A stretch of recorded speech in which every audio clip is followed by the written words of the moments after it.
What's up guys, it's Eli and welcome back to the channel for another video. In today's video, I'm going to show you how to set up a proper cue mix to ensure that your artists have a pleasant time recording at your home recording studio.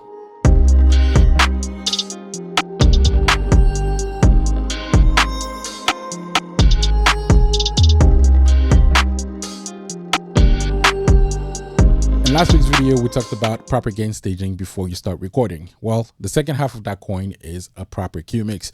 While gain staging allows you to capture the best possible audio to record, a good cue mix will allow your artists to listen to exactly what they want to listen to and therefore give you the best performance that they can, rendering the whole recording process a breeze. Today, we're going to take a look at 3 different cue mixes that you can do depending on your system. One is going to be very basic if you're using a simple audio interface like the Scarlett 2i2 or anything in that range. What we do for this mix is going to be applicable for the other 2 mixes as well.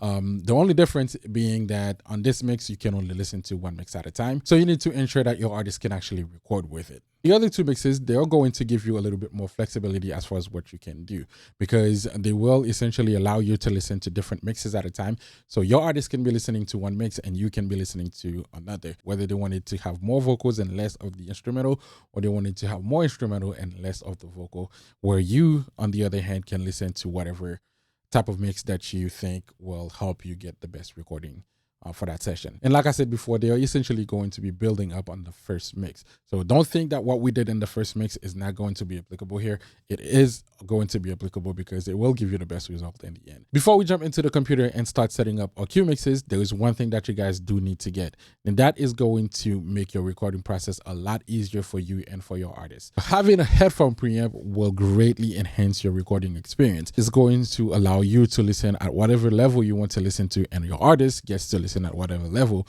they want to listen to. Right? So everybody wins. Get a headphone preamp. I'm going to have some links down in the description, which brings me to, if you're finding any type of value to this video, make sure to drop a like and comment down below to show support to the channel. And if you're new, don't forget to hit on the subscribe button and turn on the notification for more videos like this. Make sure you stay till the end of the video to find out how exactly you can help support the channel. It's time to start setting up our mixes. So I've already loaded up the beat to the session here, and I've already had it tempo locked. And this is something that you guys need to do for every session. It's going to render your mixing process in the end a lot easier. Trust me. So essentially at this point, we are ready to record. But honestly, this is not going to get you the best recording results that you can. First thing first, we need to make sure that our playback engine is at a recording friendly buffer size. Right? So what we need to do first is check the buffer size to make sure that it's not going to cause any type of latency issues when we hit the record button. Right? So let's check that and see where it's at. All right, so I have my buffer size right now set at 128. 128, I'm still hearing a little bit of latency issue, but it's not too bad. You can actually record with that. Anything 256 and below should do just fine. But the lower your computer allows you to go, the better of a recording experience your artist is going to have, because essentially they're going to be hearing it closer to real time, where the higher the buffer size, the more late the sound is going to be in their ear. So now that we have a buffer size set, the next thing is to make sure that we don't have a lot of plugins running in our session, because with a low buffer size and lots of plugins equals disaster. So you don't want your sessions to crash on you. So make sure you don't have a lot of plugins running. Only have the essentials, like maybe if you record with Auto-Tune, if the artist wants to monitor themselves through Auto-Tune, then maybe you might want to have Auto-Tune on. But other than that, I'd basically say do not have any plugin running on your session, especially at this level. All right, next we need to gain stage the beat. Now, obviously recording at this level is going to create a hard time for your artists, because they'll have a hard time hearing themselves, and you as well. You're not really going to be hearing the artist either. So it's better that we gain stage the beat to make sure that it is at a friendly recording level. All right, so let's turn it down and see how far we can go.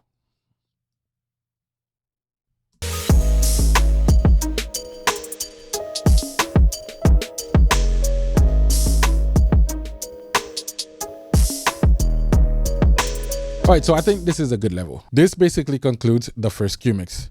Because our interface is only allowing us to listen to one mix, there's not really anything that we could have done. We can't set up a separate mix for artists to listen to, so there's only a couple things that we could have done. First of all is to make sure that our beat is at a good level, and secondly is to make sure that there's not a lot of latency going on by lowering the buffer size.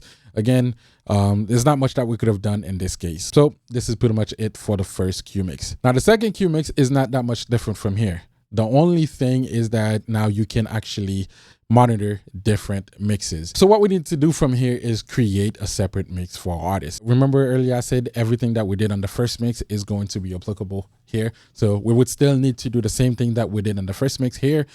And now we're just going to create a different mix to send to the headphones of our artists. So I pretty much already set up the Q mix because that is essentially how I'm capturing the audio for this video, so I had to set it up beforehand, but I am going to show you guys exactly what I did and how I was able to set up that Q mix.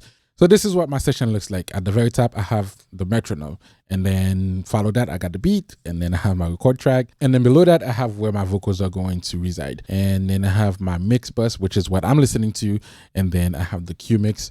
This is what my artist is listening to. All right, how did I set up the Q mix? Well, the Q mix is essentially just another return track. So I just created another aux track and I titled it Q mix. That is what the artist is listening to. Everything is going to sum up in the mix bus. Whether they had their own buses that they sum up to as groups, essentially everything is going to sum up in the mix bus. For the Q mix, I'm basically taking a copy of everything and sending it to the Q mix, which is what my artist is going to be listening to. How exactly do I go about doing that? For the main mix, I have the main outs of each track go to the mix, right? But for the Q mix, I'm just going to do a send. So let's jump right into the mix review to see exactly what I did. So I set up a send called Q mix the same way as my Q mix bus, right? And I have that send feeding the Q mix bus. It happens to be bus 23 and 24. And you can see it's titled Q mix. Anything that I need to play through the Q mix, I need to send to that bus. So starting with the beat, that is very important. I need the artist to listen to it. The record track, obviously, they need to listen to themselves. I send to that bus. What else might I need to send to the Q mix bus? Well, what about the vocals that's already recorded?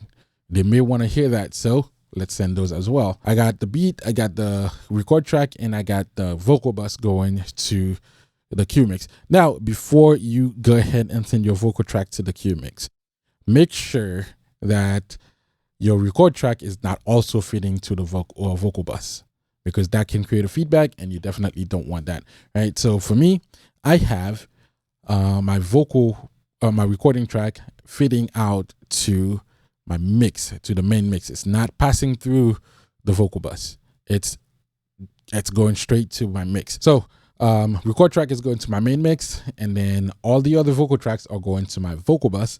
So it's safe to send my vocal bus to the Q mix. And now we're pretty much done with setting up the Q mix.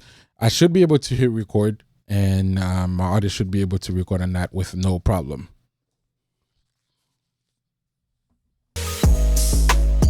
Yeah, it's the lie on the beat, yo.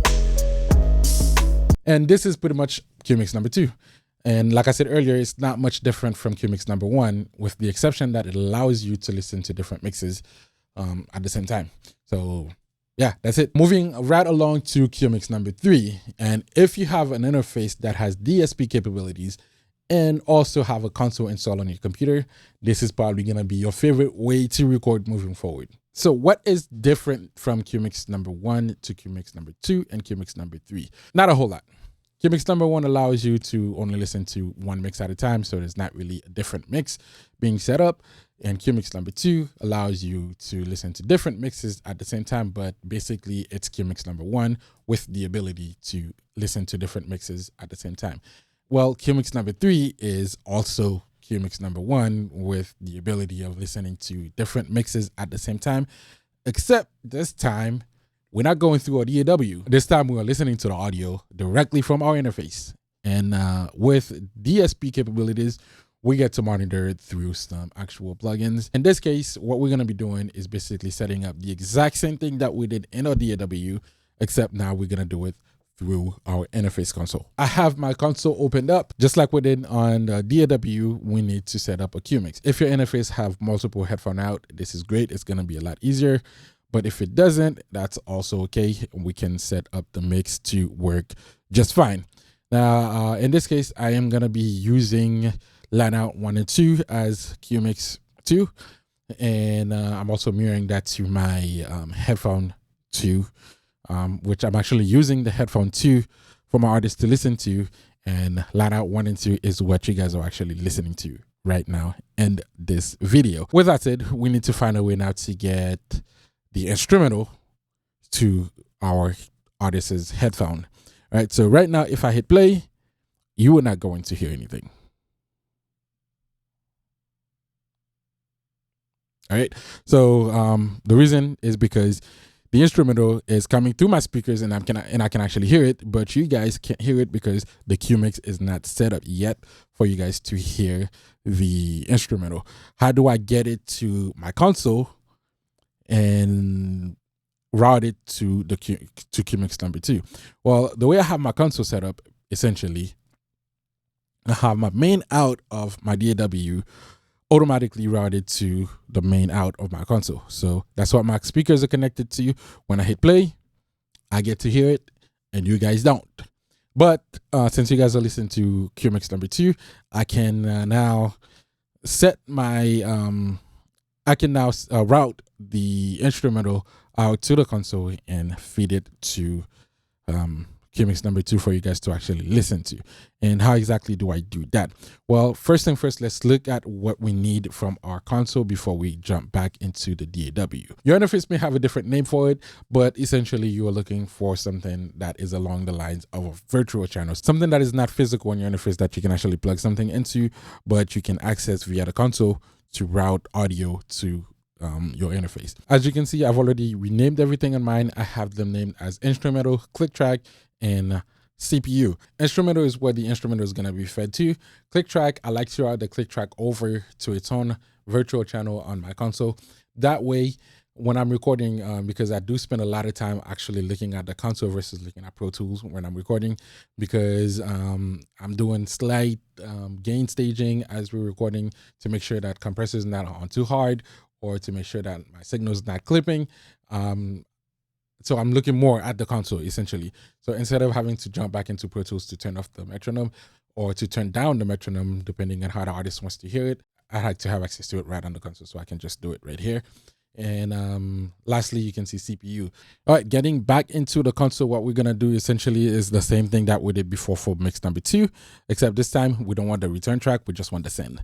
All right, so what we're going to do is we're going to go to the beat track and we're going to find virtual output, right? So we're not going to bus, we're going to output, and we are going to send it to virtual 1 and 2.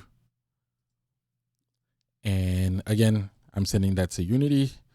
For the click track, I want to do the same thing, and I want to do virtual 3 and 4. And again, I'm sending that to Unity. Okay, so at this point, if I hit play, you're not going to hear anything, but I can at least start sending the levels to the QMix to where the artist may want to, however loud the artist may want to hear it. All right, so let's go.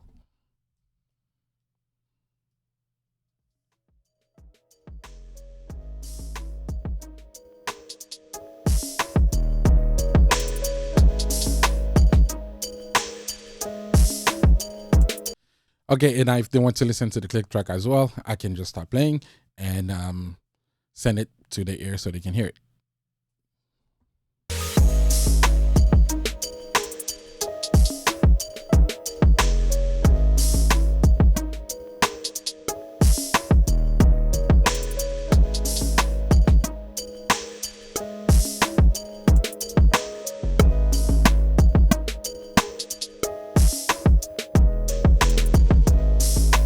Now the artist can say, I want more of my vocals and less of the beat. More vocals and less beat. All right, that's pretty much it.